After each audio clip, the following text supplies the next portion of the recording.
You'd be amazed how small habits can transform the spiritual atmosphere of your home.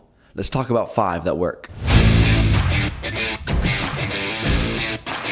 Welcome to Reclaiming Dominion, where we talk about restoring godly order in our homes, churches, and nations. I'm Pastor Andrew Violette, and today I want to share 5 daily habits that will reclaim your house for Christ.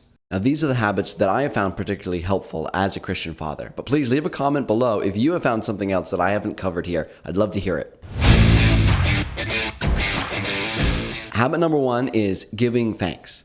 One of the most important things that we can do as Christians is giving thanks. In fact, it's actually a nice way to summarize what the Christian life is. Jesus Christ has done everything for us, and we live out this life giving thanks to God.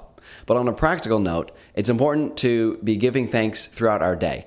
This doesn't just happen automatically. It doesn't happen by default. If we wait until we feel good to offer up thanks, then we're going to be giving thanks very rarely. Because let's face it, often we don't feel good.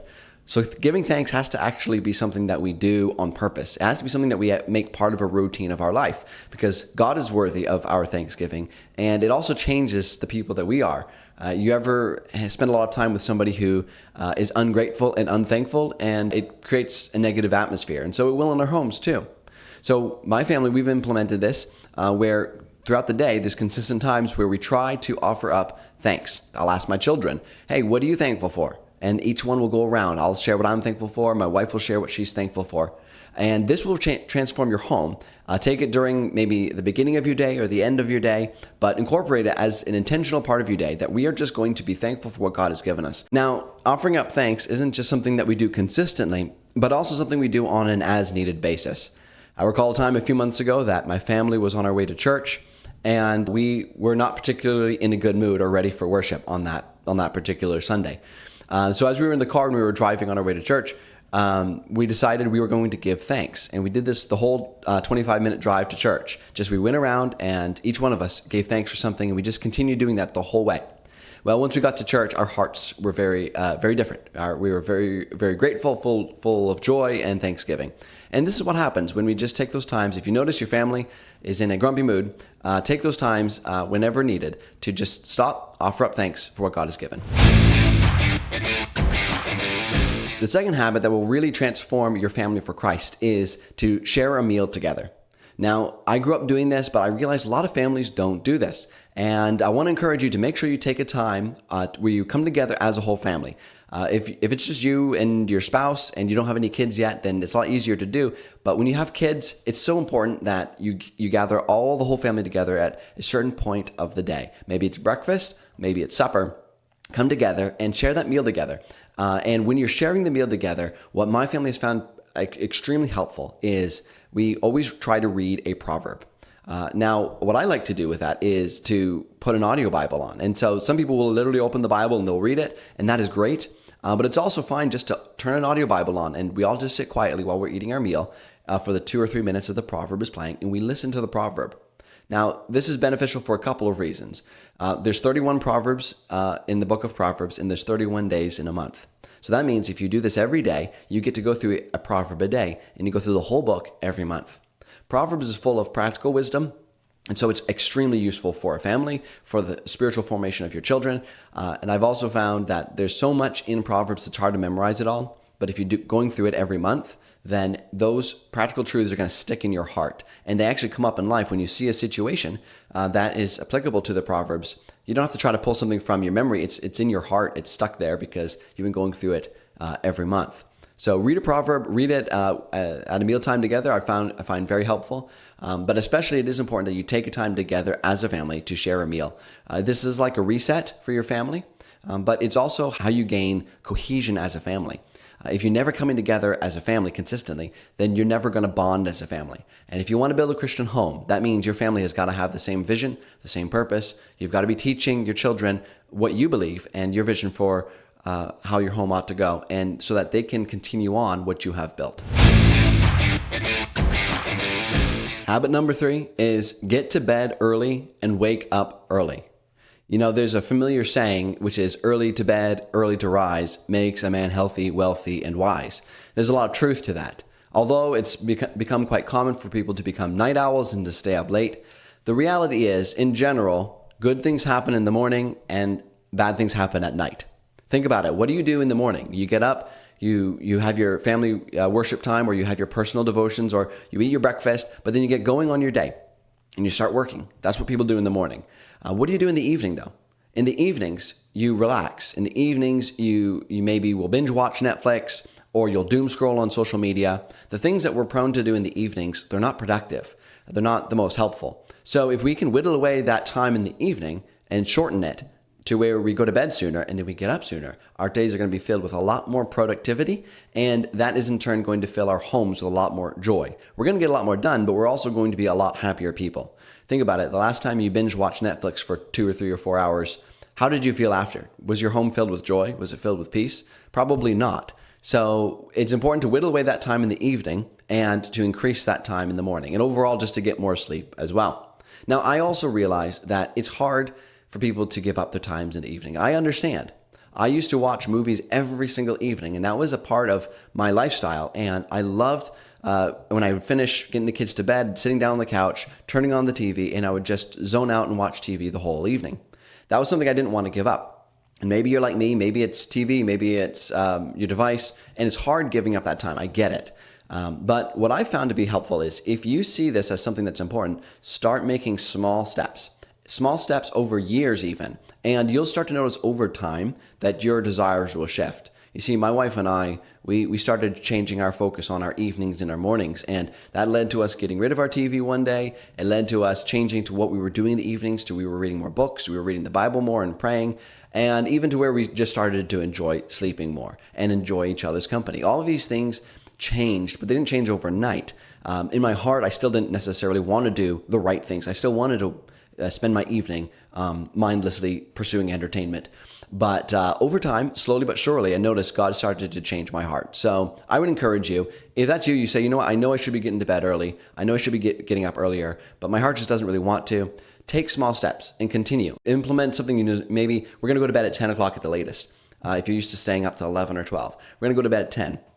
And we're going to do that. And that's just going to be the new norm for us, right? Don't make it harder on yourself than you need to, but every little step is a step in the right direction.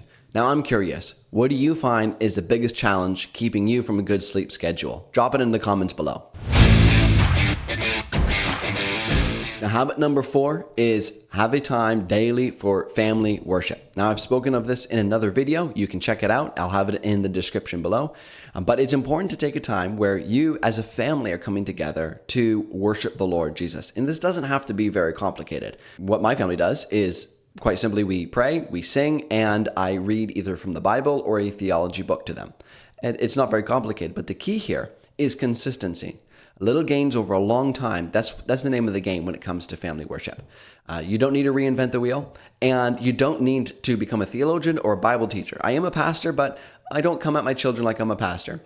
I come at them like their father, and I just read the Bible with them. And when they have questions, which they almost always do, then I answer them, and I help them to understand it. Consistency really is key here, because if you're doing this every day, there'll be some days where the kids, they zone out and they're not paying attention, and that's okay. And then there'll be other days where their mind is just full of awe and wonder, and they're going to ask questions. And those are the times that you really look for. You can't make every day like that when you do family worship. But if you have family worship every day, those days are going to pop up more and more. So make sure you do it every day. Also, it's very important that it's the man of the house that leads in family worship. Now, I understand sometimes that's not possible because maybe the head of the house is not a Christian. Maybe you're a lady watching this and you're a Christian and your husband is not. But also, I would encourage you to bring him in part of the process, because as the Bible informs us, the man is the head of the house, not only if he's a Christian, but just because he's in the home and he's how God made him. He is the head of the house. And so especially if the husband is a Christian, he's got to be leading in family worship. It is his role. It's his job. It's not the job of the wife to be leading in that primarily, but it is going to be the thing that blesses the children the most. They're going to be impacted the greatest by the father leading family worship. Now, sometimes you have to tag team it. The husband is not always there. I find there's several evenings a week that I'm gone and my wife leads family worship when I'm not there. And that is totally fine. And the children love it when my wife leads family worship. But we're kind of a team together. And so I encourage you, think of it as a team. You have the same vision, led by the head of the house, and husband and wife are working together to make that happen so that every day the children can be taught and that every day you can have worship together as a family. Now, habit number 5 is let your kids work with you on projects around the house. First off, we don't give kids enough credit. They're able to do a lot more than we think that they can. And it's important that when they're little children, even as young as 3 and 4, that you start getting them involved doing chores, giving them responsibility. They've got to start carrying that weight of responsibility on their shoulders, little bits at a time, of course, if they're very small. And it will be, they'll grow in that more and more as they get older. This forms the character of children. If children are never given responsibility, if they're never given chores where it's their duty to do it, and if they don't do it, it doesn't get done, and there's consequences if they don't do it. If that never happens for children, then they actually will never learn a good work ethic. They'll be lazy, they will be indifferent, and they won't be compassionate to the needs of people around them. Because really, all they are is receiving, and they're never giving. We want to train our children to be not just receivers, but givers. And so we do that from an early age, giving them chores that they can handle. And as they get older, we put more and more responsibility on them that they can handle. That's our job as parents, to see what they can handle and to push them in as far and as much as we can that we know that they can handle. That is how they're going to grow as children. Now, I also like to take especially my sons, but all my kids, I like to take them with me when I'm doing bigger projects, even things that they can't help out with. They love to be with me. Honestly, it's me who wants to keep them away more than they do. They want to be part of me with everything I do. But I really try to make a point of allowing my children to come with me and to watch what I'm doing, to participate in what I'm doing, even when I'm doing things beyond their understanding and their skill level. And here's why. When you're working on something and your children are with you, they're getting quality time with you, but they're also getting to see the skills that you are applying, and they're learning by watching you. But the most important thing is that whenever we're doing a project, we are having to implement a lot of qualities of our own character, of self-control, wisdom, and discernment.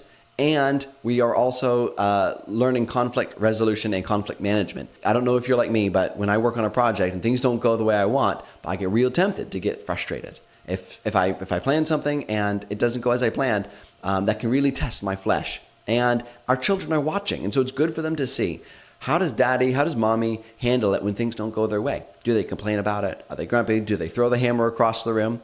Or do they take it with patience and grace and persevere? And it helps children to be able to see that there are hard things that we have to go through. Sometimes we do make mistakes. But how do we handle those mistakes? This is an important thing to teach our children, and they learn it by watching us. So take your children with you, give them responsibility, let them watch you fail, and let them see how you handle it when you fail. This is going to form children. It's unfortunate, but many children never learn. We all fail as humans. It's important that they also learn what it means to fail well. So those are 5 habits that have changed how my family lives every single day. I'd love to hear what's been working in your home. Drop it in the comments below. And if you've enjoyed this content, subscribe to see more content just like this.